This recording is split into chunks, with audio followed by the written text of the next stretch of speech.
श्री स्वामी समर्थ. तुम्ही भक्त हो, आज पुन्हा एकदा तुमच्यासाठी नवीन स्वामी संदेश घेऊन आलेली आहे. आजचा स्वामी संदेश देखील तुमच्यासाठी अनमोल ठरेल असाच आहे, कारण आज आहे गुरुवार.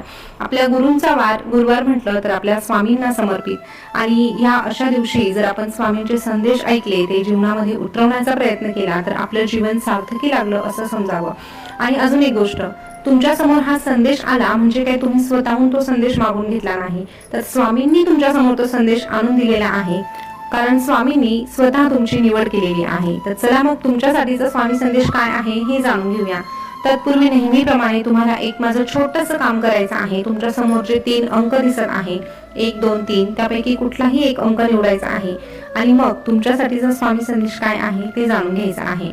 चला मग सुरुवात करूया. आता तुम्ही तुमचा अंक निवडला असेल अशी मी आशा करते आणि पहिला संदेश सांगायला सुरुवात करते. आता पहिला संदेश त्यांच्यासाठी आहे ज्यांनी 3 नंबरची निवड केलेली आहे.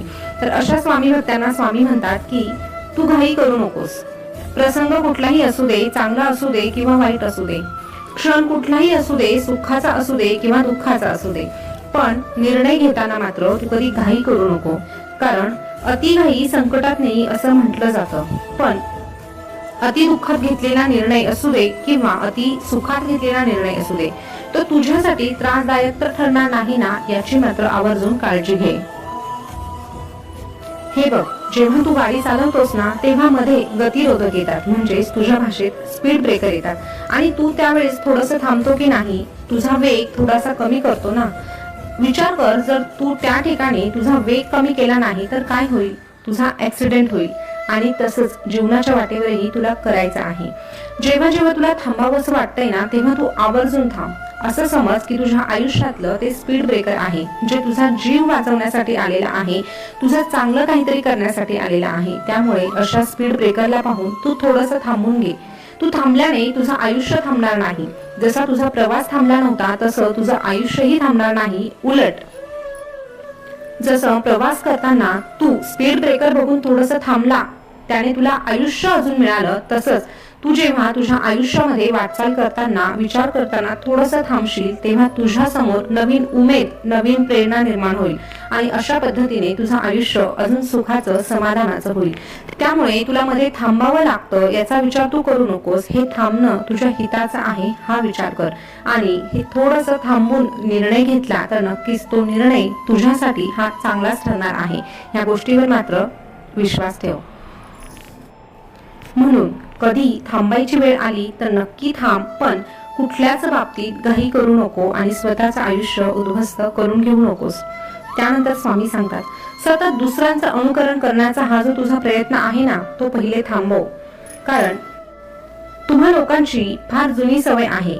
तुम्ही नेहमी दुसऱ्यांचं बघून जगण्याचा, वागण्याचा आणि राहण्याचा प्रयत्न करतात. आणि तुझ्या या प्रयत्नांमुळे तू स्वतःची किंमत कमी करून घेत आहे. तुला स्वतःचीच ओळख होत नाही, हे तुझ्या कसं लक्षात येत नाही. त्यामुळे दुसऱ्यांचं अनुकरण करण्यापेक्षा स्वतःमध्ये काय आहे ते शोधायला शिक. हो, तुला 4 लोकांच्या काही गोष्टी आवडत असतील तर तसं करण्याचा प्रयत्न कर, परंतु तसं करता करता स्वतःची ओळख विसरू नको. स्वतःमध्ये काहीतरी अस्तित्व आहे हे देखील तू विसरू नकोस.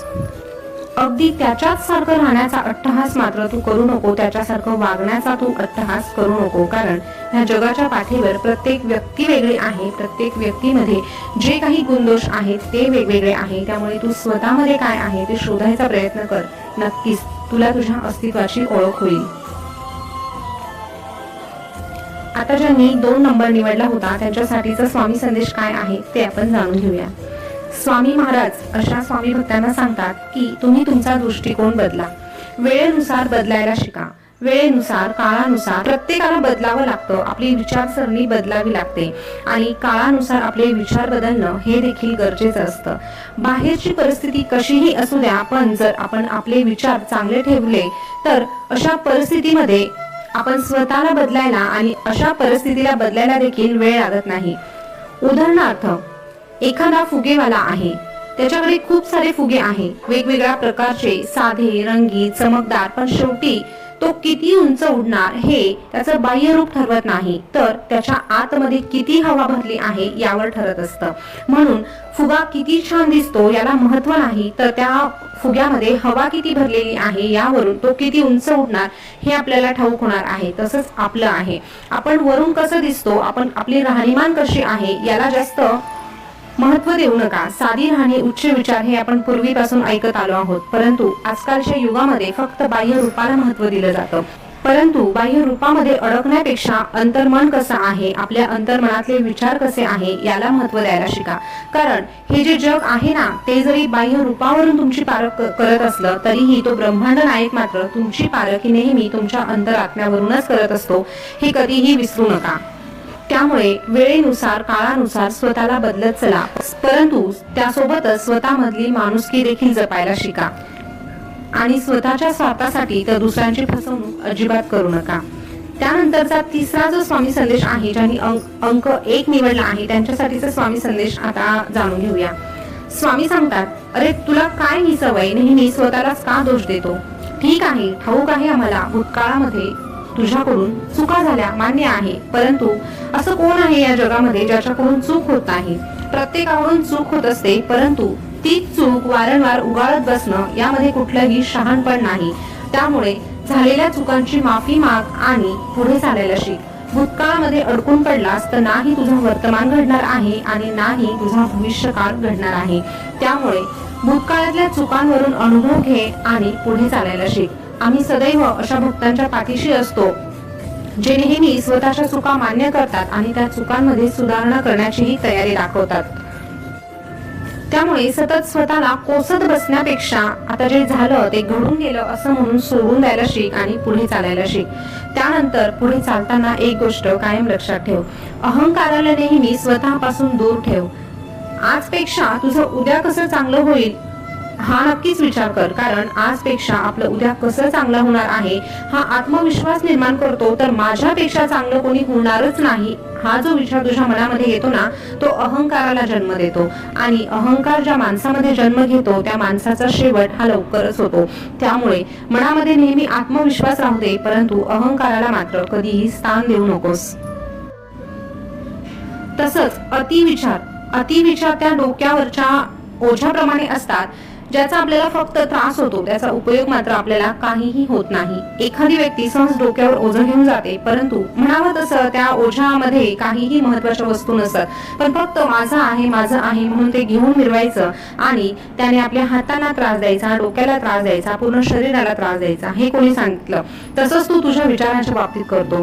तुझ्या विचारांचं तुझ्यावर ओझं झालेलं आहे ते विचार वेळीच बाजूला करायला शिक, वेळीच खाली उतरवून टाकायला शिक, नाहीतर हे विचार कायमस्वरूपी तुझ्या सोबत राहतील आणि जसं ते डोक्यावरचं बिनकामाचं ओझं संपूर्ण शरीराला अडकवून ठेवतं, तसंच तुझे हे अति विचार जे बिनकामाचे आहे ते तुला अडकवून ठेवण्याचा प्रयत्न करतात, तुझं आयुष्य अडकवून ठेवण्याचा प्रयत्न करतात. म्हणून वेळीच सावध हो आणि अशा विचारांना कुठेतरी लांब फेकून दे, लांब टाकून दे आणि पुढे चालायला शिक. त्यासोबतच जेव्हा तुला कुठला निर्णय घ्यायचा असेल आणि तुला समजत नसेल की नेमकं काय करावं, तुझा गोंधळ उडाला असेल, चांगलं काय वाईट काय हे तुला सांगणारं कोणीही नसेल किंवा तुला या दोघांमधला फरकच कळत नसेल, तर तेव्हा मात्र थोडंसं थांबून आमच्या जवळ ये, आमच्या समोर बसून नामस्मरण कर. नक्कीच जेव्हा जेव्हा तू तुझ्या मुखामध्ये आमचं नाव घेणार आहे तेव्हा तेव्हा आम्ही तुला आमच्या अस्तित्वाची जाणीव करून देणार आहे. त्यामुळे तू नेहमी विचार करताना आमचा विचार पहिले कर आणि मग इतर विचार कर. स्वामी महाराज नेहमीच तुझ्या पाठीशी राहणार आहे. स्वामी भक्त हो, आजचा हा स्वामी संदेश तुम्हाला कसा वाटला, तुमच्यासाठीचा स्वामी संदेश स्पेशली कसा वाटला हे कमेंटमध्ये नक्की सांगा.